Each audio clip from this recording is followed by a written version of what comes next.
What's going on, folks? This is the VGB's podcast, episode 6. I am your host, John Warren. Thank you so much for joining us.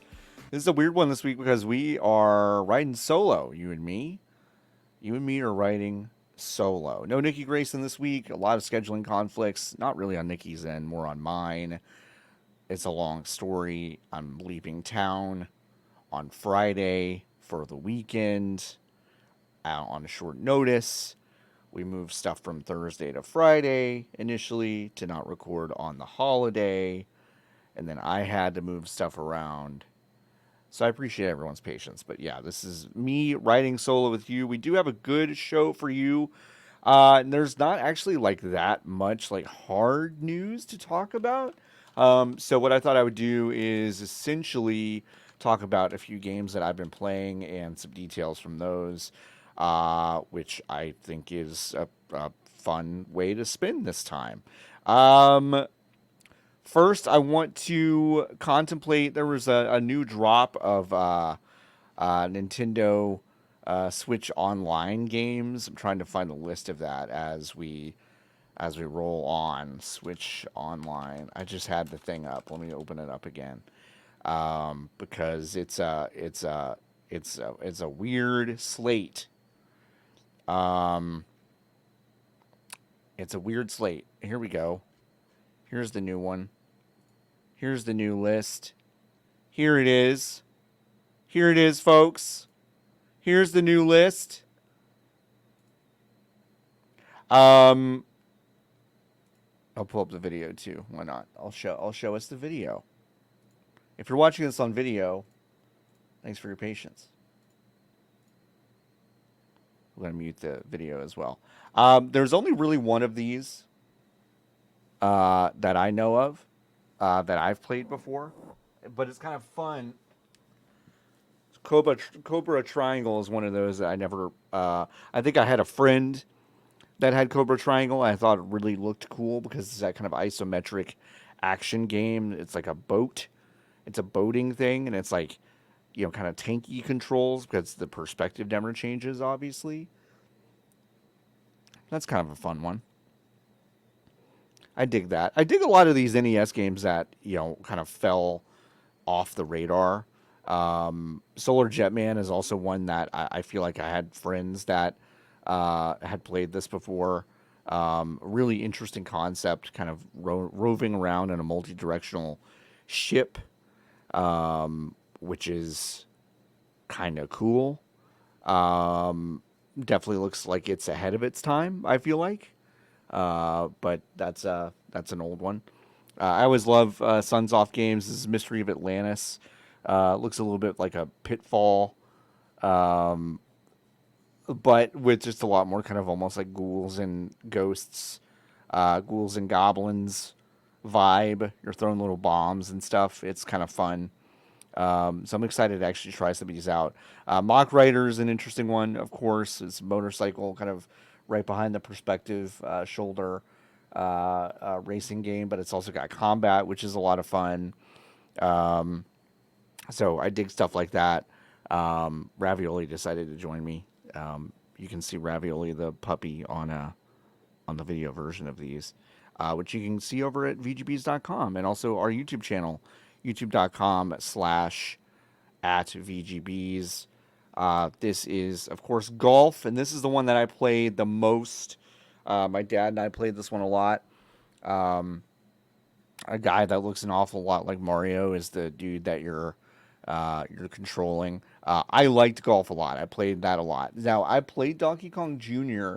a ton, but I actually never played Donkey Kong Jr. Math, and I'm really intrigued to go over to this one because it's got this kind of edutainment vibe with the Donkey Kong Jr. Gameplay, and I really like Donkey Kong Jr. It was one of my favorite NES games for a long time. And it's just got a really interesting vibe. And then Urban Champion is a fighting game, which is bizarre. It looks really, really clumsy. I feel like I've read about this game and never really played it, never really even seen it in action. So it's very funny to me. If you're not watching the video, just imagine like the opening cutscene of Street Fighter 2, where those two guys that are not characters are basically fighting with each other in front of that building. Imagine that, but looking like even clumsier and worse.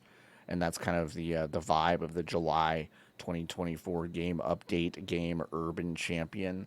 But that one looks, yeah, that update's interesting. I mean, I really do like that they are, I don't want to say scraping the bottom of the barrel because I don't think that's really true, but they are trying new stuff, and stuff that's a little bit off the beaten path, I think, from what people are expecting.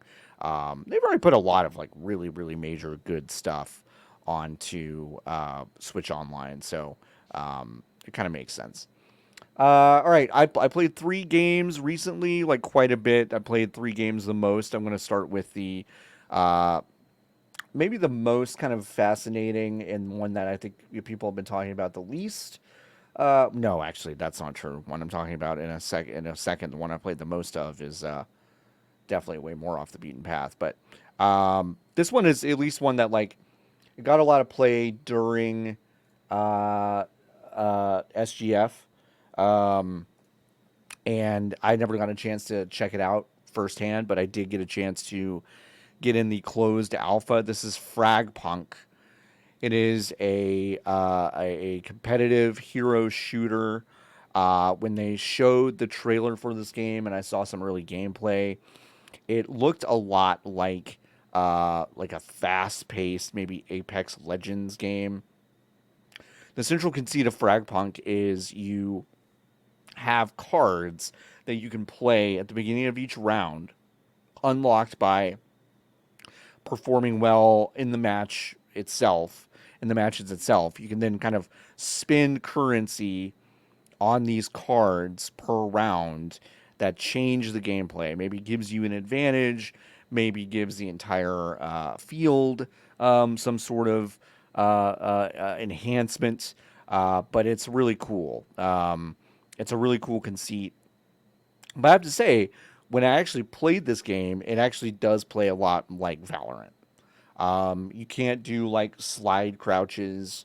It's not a game where you're super nimble. I think your general sprint is a bit faster than Valorant, so it's like it's still a little bit faster. But what I would say is really interesting is that the gunplay itself feels a lot more like Apex Legends. It feels really tight. It feels really responsive, and I like the way it plays with the gunplay. It feels very immediate and fun and juicy, and it's really fun to shoot folks up. When you pop them in the head, do a headshot, it makes this kind of pinata noise and effect, which is kind of cool. It's a very high style game. If you're watching the video version of this, you'll be able to see that. Lots of colors, lots of really bright effects, and I like that. I dig the vibrancy of it. I think the vibrancy might be close to overplayed, but I think this game actually does it in a maximalist way that other games are actually not engaging with as much. Um, but I liked this game. There were some cards that I was able to see in action that caused like there was a rainstorm in one level that caused like a flood, and that flood would take you in one direction. And if you tried to move in the other direction, you were very slow. So that was really interesting. It affects both teams, so you just have to be kind of smart about how you use that stuff. Um, but it's cool. There are other cards that allow. I think one of my favorites was your entire magazine goes into one clip. So basically, for that round, you just have, let's say, 140 rounds of large machine gun ammo. And that's all going to be in one clip. So you never have to reload. You're able to just kind of spam stuff and never have to worry about a long reload animation. And that's fun. The way it's also like Valorant is that before every round you're choosing your loadout. Instead of spending currency, you're essentially penalized if you die. If you die, and thank you IGN for this. I actually took some footage of this, but it actually turned out really bad. My OBS settings were really crappy, so I just deleted that. I have some good footage of other games I've taken coming up, but but I liked I had a good time with this game. The Valorant gun spending, you're actually penalized per death. So when you die with the weapon that you equipped in the previous round, you're basically locked out from picking it again. So you're kind of incentivized, like, hey, like when you're on a roll, like pick the stuff you want. But if you feel like you're um, if you have a favorite weapon, maybe don't start the match with that because if you lose in that first round, you're going to lose access to that gun. Um, so, it's kind of an interesting strategy. It's best out of 7 rounds. The couple matches I played, one was pretty much a straight. I think the other team won 4-1. But the second match I played was a lot of fun, and it was 3-on-3, 3 games to 3 games, and then in the final round for match point, it actually takes you to a 5v5, but 1v1, like almost a penalty shootout, like in a soccer match where you're choosing the order in which your players go in rounds, and then each of those is 1v1. Let's say you take a 90% of your damage, but you win that round. You're only carrying that 10% sliver of health into that next round. So it becomes this very tense affair, which I really loved. I thought that was actually really fascinating. I did not play well in that match in the normal rounds, but in the sudden death, I actually won a few straight rounds because I was using a hero that had a healing ability, and I could basically just like pop that healing ability right when the 1v1 sudden death round would start. I would heal myself up a bit, and then I would end up winning that 1v1 match. So it's a kind of a fun way to do match based. It's like not sudden death based on the actual objectives. And I'll talk about objectives in a second. But it's more of just kind of a 1v1 death match kind of thing, which I think is really fun. That's maybe my interesting critique of this game is that the card system makes it feel very unique in a lot of ways, which is wonderful. So every round usually has like a slightly different feel. You're all kind of voting based on your point system. You basically get 3 cards shown to you, and you basically can spend your own individual currency to like essentially vote for a card. Let's say you have like 3 points saved up, and like there's a 2 point card. You can by yourself spend your 2 individual points to buy that card, but you're also it's kind of a voting system. Like let's say someone only has one available point to spend and they go spend it on something that indicates that they want it, but maybe they can't afford the rest of it. So you're then it's up to you and your team whether or not you want to essentially spend your points to buy this teammate a card that'll maybe, play into the way that they're playing or their favorite hero or whatever. So it's kind of an interesting way to do this, and I like that system. So in theory, every round is going to feel a little bit different. But the objective is very Valorant based, like where you pick up a detonator and you have to go plant it in someone's base and then, defend it once you plant it. Very Valorant. If you played Valorant, if you played Counter Strike, you're probably familiar with that objective. The problem is that I also felt like every match kind of played out the same way. Only one round of the I don't know whatever 14 or so that I played um, actually really came down to planting that detonator and letting it go off. The rest of the rounds, everyone more or less dropped the objective and just played team deathmatch, which was a lot of fun. But it kind of begged the question of like, okay, is the objective really important, or is it kind of a wrinkle in order to kind of put pressure on another team instead of kind of like the objective? Like Valorant, I think very much like centers the entire premise of the game around objective based gameplay. And Counter Strike kind of does the same thing in a lot of ways. But, I have seen those matches also devolve into more or less team deathmatch. But I felt like Fragpunk devolved into team deathmatch faster, which is maybe not a complaint necessarily. It just kind of begs the question of like, what's the meta of this game going to be once it actually comes out? Are people really going to be eaten up with the objectives? Will the devs actually kind of go back and double down on the objectives and change the way this plays out to kind of center those as more important?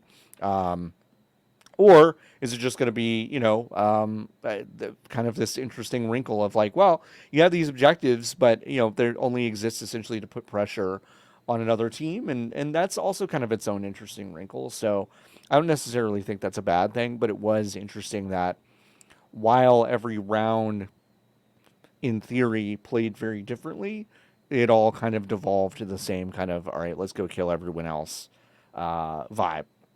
The maps I played were also pretty fun. They felt large and interesting without feeling too large. You definitely know you're in these kind of arenas where you're going to be running into players a lot. So I had a good time playing this game. I definitely will want to squad up with people again when it maybe enters into a more open beta, or maybe if they do another closed beta. That'll be fun. But this game was cool. Obviously, like from a business perspective and kind of like where we are with games like these, I don't know where this fits in with people's plans. Like, is this different enough to warrant it hopping in front of games like Valorant or Apex Legends, or even Fortnite? Because I think you have to kind of lump all that stuff in together at this point. Um, I don't know. It's very interesting. I think like one of my other complaints with this game is that the style of writing and the style of kind of like hero shooter, there's nothing new here. This is all well trodden ground. Everyone's got their own like very loud personality.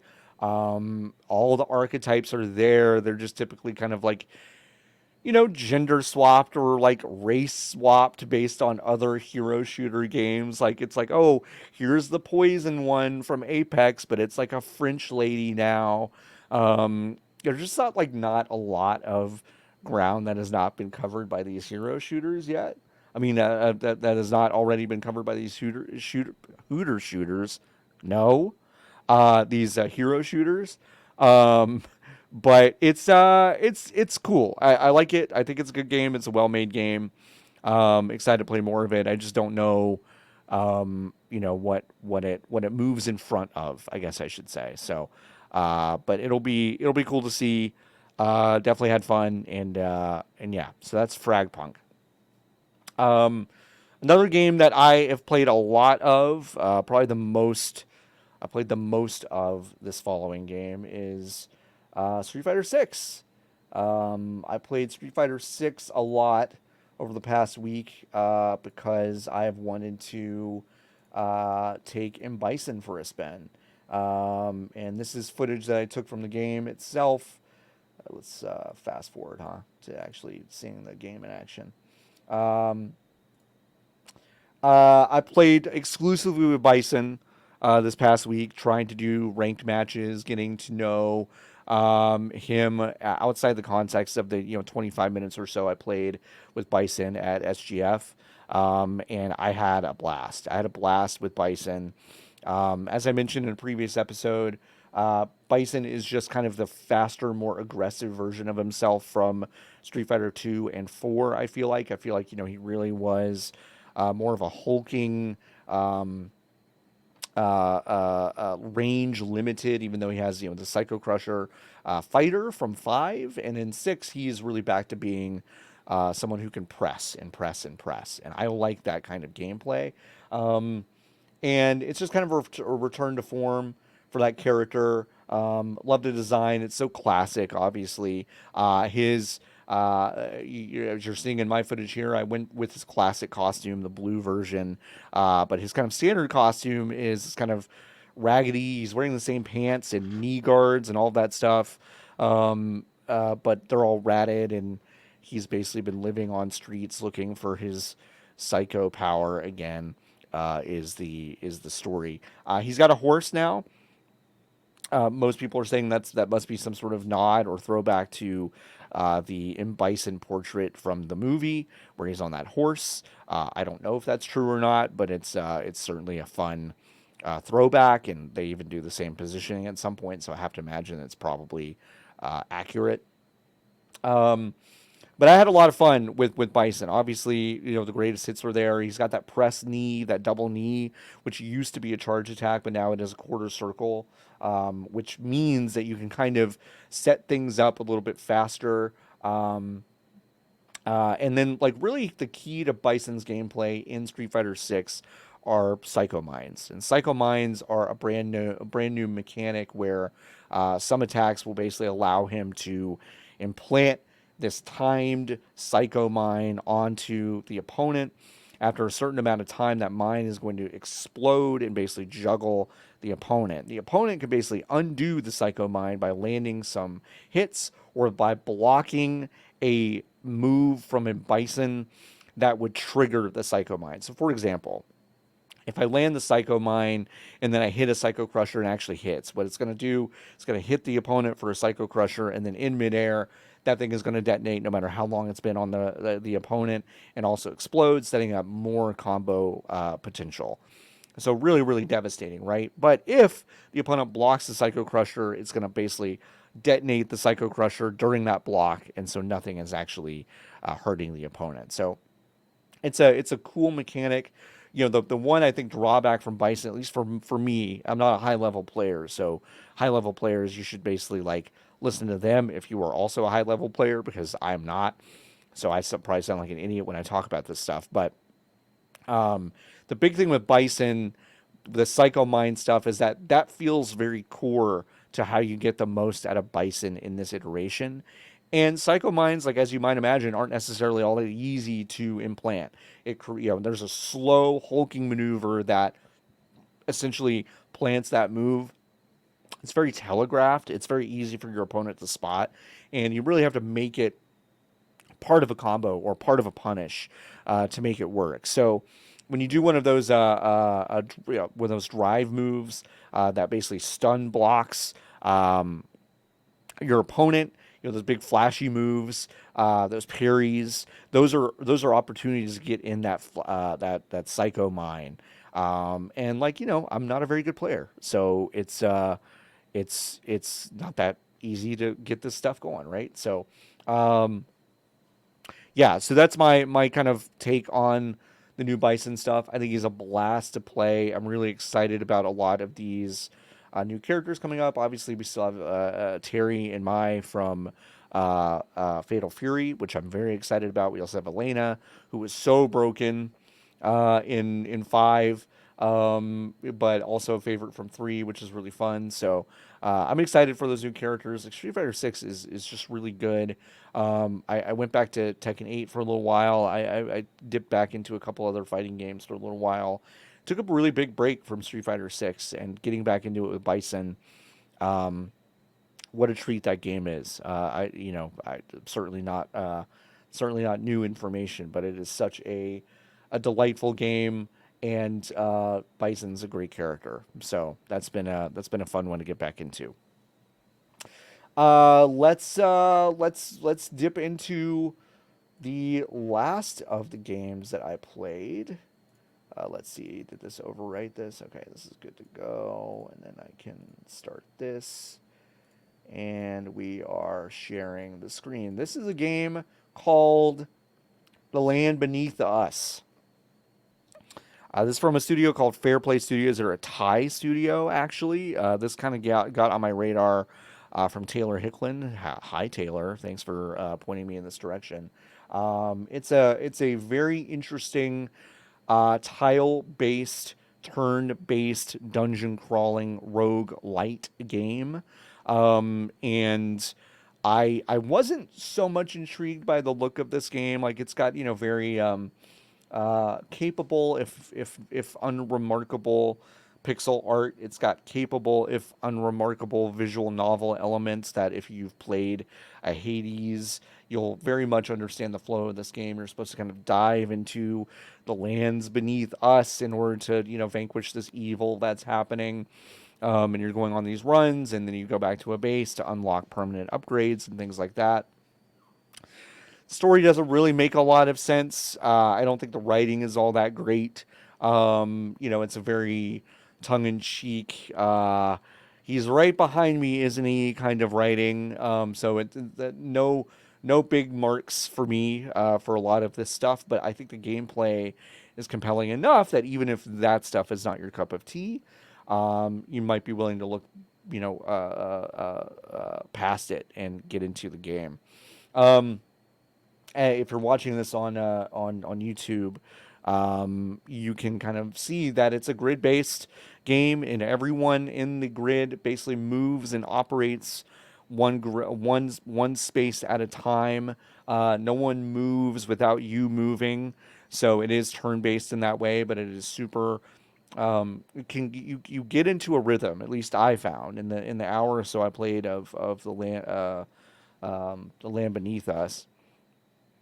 I really got into a rhythm. And it's not a rhythm based game. It's not like Cadence of Hyrule or Crypt of the Necrodancer, where like things are moving in this sync to a rhythm, but you do get into a rhythm, I find, which I really enjoyed. And it felt really cool. So you basically are assigning weapons to your four directions. So up, down, left, and right. You start with nothing. You equip your first weapon and your first relic, which are passive abilities, in that first room. And you're basically deciding, what direction you want to assign a weapon to. Eventually, you'll get four weapons, and one will each be assigned to each direction. But they're different weapons. So one's just a standard sword, maybe, but then you also might have like a spear, which reaches more than one tile away, or a gun, which reaches more than one tile away and also might create a knockback effect, or a claymore, which will not do a lot of base damage, but will also do like a ton of critical damage if you have like a lot of critical damage relics equipped or something like that. So it's really about building a build. If you've played a Hades or most roguelites, you'll be very familiar with this. But I enjoyed the kind of the grid based thing. Um, you start to make a lot of like calculations about like, okay, you can see where enemies are about to strike, and the tile that is about to get hit lights up, and you don't want to move into that tile, or you want to move out of that tile if you're in one. But you also start to do a calculus of like, okay, well, actually this enemy is almost dead, so I don't need to worry about moving. I just need to worry about actually attacking them. Your moves always kind of happen before the enemy moves if it's only a split second. So if you attack, you're going to undo that attack because you've killed them already. That kind of thing. Um, the really interesting thing is that when it gets harrowing, where there are a lot of enemies on the screen, where there are a lot of different maybe objectives or ways to kind of get trapped in a corner or something. Um, Maybe you're surrounded and your tile lights up. You're about to get hit with an attack, but you have weapons that are equipped that when you move, they actually strike something two tiles away, let's say. And let's say there's something two tiles away in the direction that you need to move to get out from under the attack tile. Well, if you move, you're actually not going to move. You're going to basically just attack where you are. And maybe you kill an enemy or hit a crate and get some gold, but you're not going to move out of that spot. So it's kind of an interesting way to think about building your character. You have to be really smart and think kind of ahead of time strategically about, okay, if I've got all assigned weapons that attack at this distance, I need to really behave like this all the time. I can't get surrounded. If I get surrounded, I'm basically just going to start attacking with distance, and I'm not going to be able to move. My nimbleness is going to go away.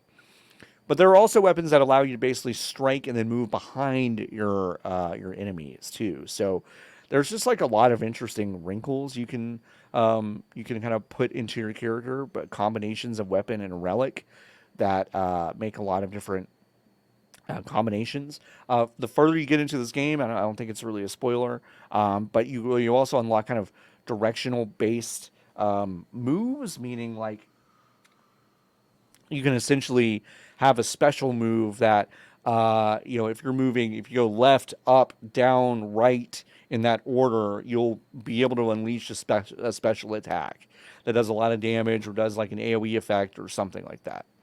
Um, and I think like there's just a lot of different combinations that you can employ in this game that I think are really interesting. Bottom line for me is that like I don't know if I'm going to come back to this game. I think it's good. I think it's interesting. I don't know if it does things better than Hades. I'm more interested in Hades' action-like gameplay. But if you're someone that needs things to be a little bit slower, a little bit more methodical, a little bit more pensive about how you build out your character, and has that, really kind of nice pixel art style. If you're more prone to liking that, this will be a game that you like. And there are some mysteries that you have to need to unravel. It's not super straightforward. There is stuff. I don't know if it's as high quality as some of the other games that you might be playing in this kind of genre. But I do think the gameplay is really, really smart in a way that I was excited to kind of keep diving in. Again, I don't know if I'm going to keep going back to it because my personal and professional backlogs are just crazy, crazy, crazy busy and long. But I did like this game. So this is The Land Beneath Us. It is basically available for every major platform. I think PlayStation 4 is the only place it's not available, but it's on PS5, Xbox, Steam, Switch. It's everywhere. It's out right now. I was given a code by the publisher, and I appreciate them for allowing me to dive into this game. It's pretty good. Land Beneath Us is available now. Let's get into Hive questions, huh? We go to the Hive every single episode. We started this last episode. If you are not a Hive member, you can do that right now by going to vgbs.com/join. vgbs.com/join. You have several different tiers ahead of you. You can do a monthly, you can do a yearly. There's Inner Hive and just regular Hive. Hive is the most common thing that people sign up for. It gives you bonus episodes of the podcast. There are a couple of them out on that feed right now. It gives you early access to certain articles. It also gives you the Hive content section on our Discord, which means that you can ask us questions and we will answer them on the podcast. We have a few really good ones. We had one from last week that we weren't able to get to. And it comes to us from Bone Chug Actual. Thank you so much, Bone Chug. Is there a path for AAA developers to de-escalate from exponentially increasing costs of development that are incurred each cycle? Bone Chug also says, or is this something that just cannot be undone? The toothpaste is out of the tube, etc., etc. I think this is a great question, and I think it's obviously too difficult to maybe adequately answer in one podcast. I think we could probably spend an entire limited series or something on this kind of question. But I'm going to do my best to answer it. I think there is a path. I think there is a path that involves some contraction, involves some scaling back, and making more deliberate financial choices about what you're doing, which is kind of what a lot of these people have already begun doing, to the detriment of a lot of projects that are, I'm sure, super promising, but now they've magically decided that they don't have the bandwidth to do them. I'm looking at you, Matt Booty, and Xbox very specifically because y'all are the ones that decided to close a bunch of studios after buying a bunch of studios because suddenly you don't have the bandwidth. So if you're contracting, you can be more deliberate about what projects you're investing in. Or they could invest and not invest in more projects, but more support for the existing projects that they have. They could do these things. We are seeing them do contraction, but we could see them doing investment and having more support staff, more early intervention, which feels like is something that the Arcane Austin, probably needed, was early intervention into Redfall and making it something that was going to be a more viable project. I've heard some people say that those new updates to that game have been nice. Obviously, it's like too little, too late for that team, but that's another subject, I suppose. I think I think there is a path, and I think it involves a deeper investment in existing projects or contraction and being more deliberate about the projects that you fund. But do I think that we are in any sort of capacity with personnel that those people at the top are going to be incentivized to do these things in a way that is smart? No. not long term. I think this contraction is going to sound good, and it's going to allow those profit margins to get nice and fat again. But it doesn't really change the kinds of investment that they will start doing once those margins start to get fatter. They will then reinvest and make big, loud investments again and try to make way too many things at once without giving them the proper support staff to do it, without doing the proper intervention, and it will happen again. It's just a cycle. So, is there a path? Yes. Will anyone take it? Probably not. Um, the other hope is that maybe there's some sort of regulatory options that will, and the other elephant in the room here is unionization, right? Like I think if unions become a norm, and people make games that a great piece about this. Chris Pratt talked to a labor union and they filmed it, and it was a good episode of their show. I mean, I guess they don't really do shows; they do ad hoc videos, but that was a good video of theirs. Um, unions do have a place in this, and we're seeing more unions pop up and start to form in AAA spaces, and that is going to affect things at some point. And if more of it happens, then it will affect things at some point. And then the conditions in which people are making games have to be better. And so then there are ways that I think people have to get more, people at the top have to get more deliberate about the way they spend if they are not allowed to spend with the idea that they will be able to purge everything later.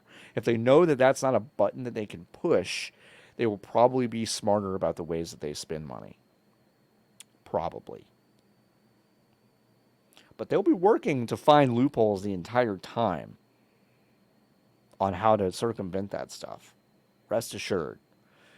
But I do believe that that is part of it. Regulation is also part of it. So if regulatory bodies begin to actually look at these companies and look at the way that they're doing these layoffs versus kind of the spending that they're doing, it may happen. But I also think that's a long shot, especially if Trump gets elected. That's never going to happen unless unless it's a Chinese company, Chinese parent company, and then Trump is going to look really hard at that.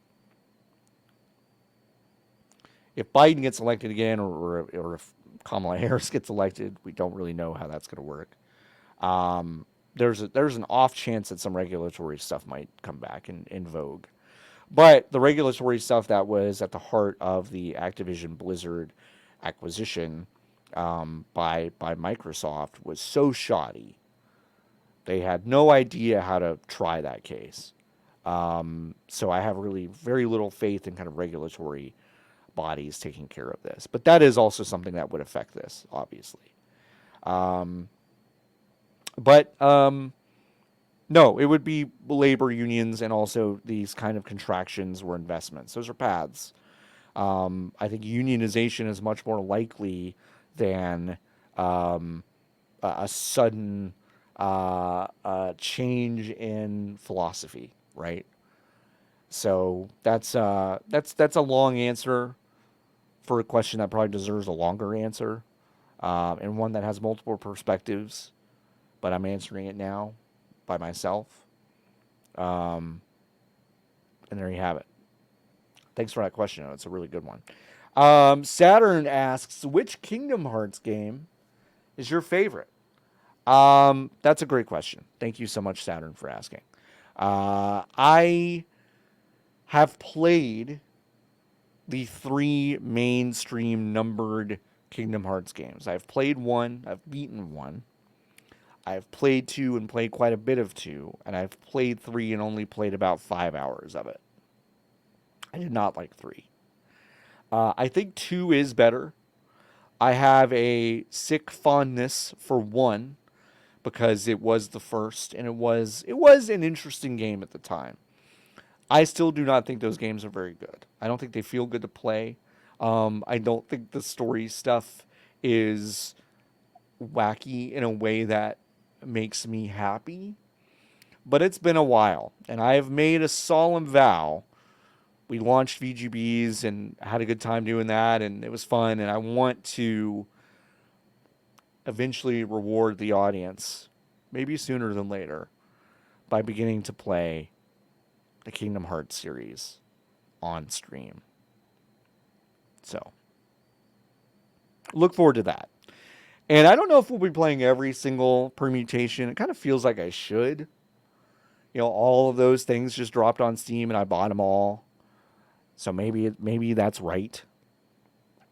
Maybe we do some big drive on Twitch in order to make all of that kind of happen. Okay, let's do a drive to play the 24.5 by 4 sleep Kingdom Hearts .2 whatever. Yeah, I think, but two seems like the best one, and I don't think I'm just saying that because that feels like it's kind of the popular answer. Like there's a reason it's the popular answer. It feels like it's the best one of those. But yeah, looking forward to playing it. Saturn also asked, can you show us ravioli? I did show you ravioli at the beginning. Ravioli is now eating dinner, so I can't show you now. But if you go back to the very beginning of the episode, ravioli was in my lap. So just go back if you're watching this. Just know that he loves you. Finally, Funkicle asks, have I ever contemplated roasting my own coffee beans? Funk, that's a really good question. It doesn't seem hard, does it? I think there is kind of an elegant, easy way to basically, we have whole beans. We grind our own beans to make espresso and coffee. We're already doing like the part that kind of sucks. So why not take the additional step in getting some unroasted coffee beans and doing our own roast? I'm willing to try it. You didn't ask, but I'm a big fan of Intelligentsia coffee beans. They're roasters. I believe they got their start in Illinois, but they also have coffee shops in Los Angeles. That's how I know them. We used to get our beans from them when we lived there. We bought an espresso maker back in 2016. And that thing is still going strong 8 years later after being used at least once a day for the past 8 years. It's one of the most impressive machines that I've ever purchased. It has not broken once. I have not had to replace a part once.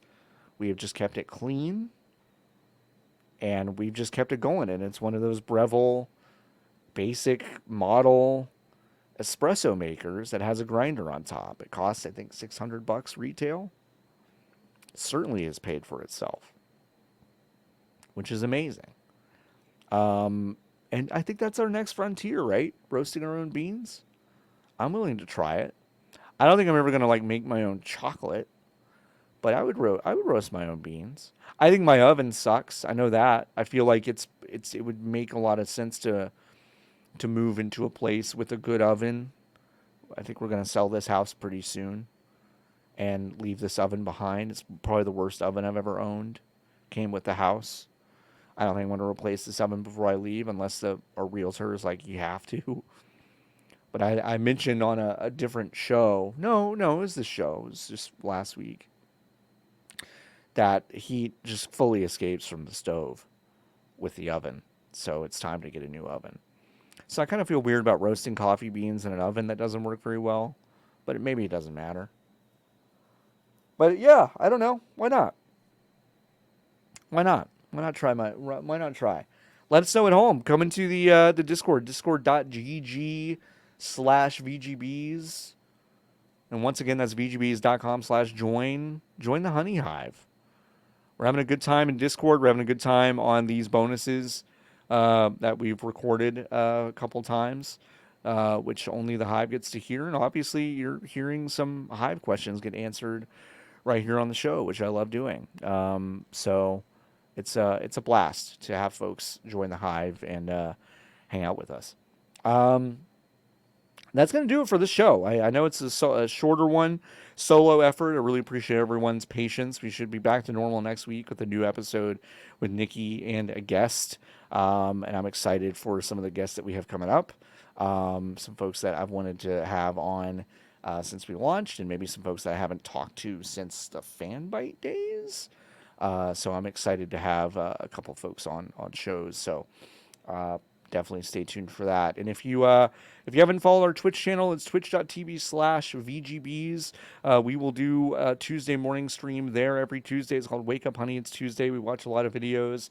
Sometimes we play games and talk about games, but a lot of times it's kind of a variety show in the morning. It's a lot of fun.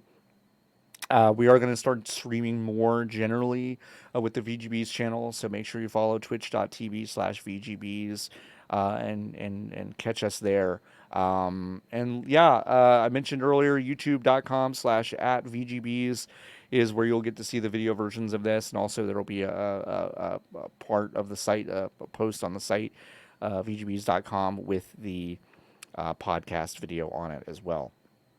Thanks so much for joining us. This has been a blast. Another great week in the books. We have some great pieces up. Merritt K had an amazing piece up about playing the orc, the specific orc class in Warhammer 40k Dark Tide that all basically role plays as these like big galoots. It's really really really good. Steven Scaife posted his first piece on the site about Pacific Drive and a playlist from that soundtrack that he really likes to get him through that game. Some really amazing stuff. And if you haven't read Moira Hicks's piece about the sexual nature of Metal Gear Solid 3 Snake Eater's cure system, it's by far our most popular piece on the site since we launched. It's really, really good. It's an awesome piece, so definitely go check that out. And every day we're doing singers. Those little numbered reviews are a lot of fun. Expect our first couple of big reviews. That's our 3-way system. No, yes, hell yes. Expect our first 2 reviews in July, which is very exciting. So yeah, keep it locked onto VGBs.com. All right, folks. Thanks again. I've been John Warren. Thanks for joining me. And until next time, just keep on buzzing.